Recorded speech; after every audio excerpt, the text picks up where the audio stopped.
ফাইদা কুনিয়াত সালাত ফান্তাশিরু ফিল আরদ, যে বান্দা আমি তোমাকে বললাম ফাইদা কুনিয়াত সালাত, তুমি আগে নামাজ আদায় করো, ফান্তাশিরু ফিল আরদ, এরপরে তুমি জমিনে বিচরণ করো।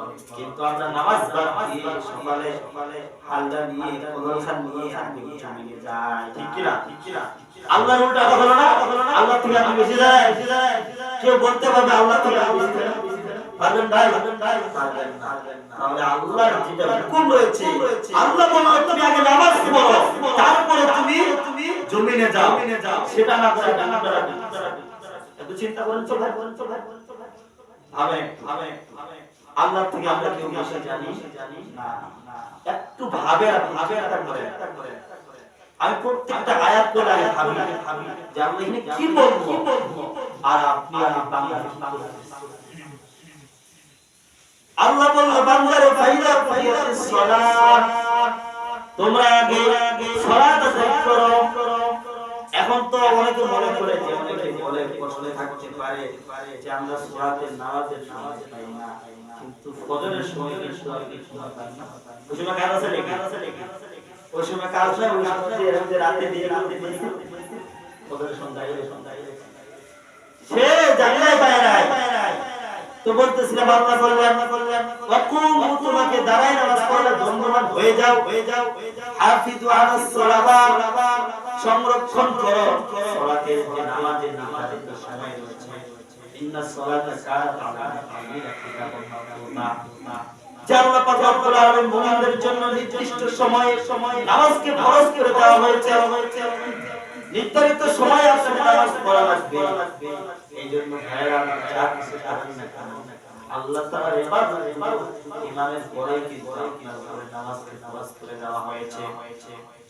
এই নামাজটাকে সবচেয়ে বেশি গুরুত্ব দেওয়া লাগবে। আল্লাহ বললেন তোমরা দাঁড়িয়ে যাও, ওই সমস্ত নামাজের প্রতি তোমরা যত্নবান হয়ে যাও যখন মধ্যবর্তী সময় আসে। আসরের সালাত মুফাসসিরে কেরাম বলেছেন আসরের সালাতের কথা বলেছেন। এই সময়গুলো আপনাকে আমাকে গুরুত্ব দেওয়া লাগবে। ওই সময় আমরা খেলাধুলা নিয়ে ব্যস্ত, যুবক ভাইরা, ওই সময় আমরা ঘোরাফেরা দেখবেন। আসরের সময় দেখবেন পার্কের মধ্যে অসংখ্য মানুষ জমায়েত করে।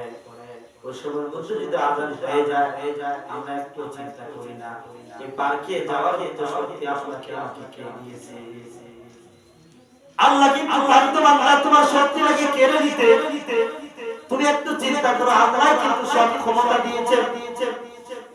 আল্লাহ পাক রব্বুল আলামিন এটা বললেন আল্লাযীনা মাক্কান্নাহুম ফিল আরদি ওয়া আকামুস সালাহ, আমি যখন আমার মুমিন বান্দাকে ক্ষমতা দিই, সর্বপ্রথম মুমিন বান্দা নামাজ কায়েমের আয়োজন করবে, ঠিক কি না?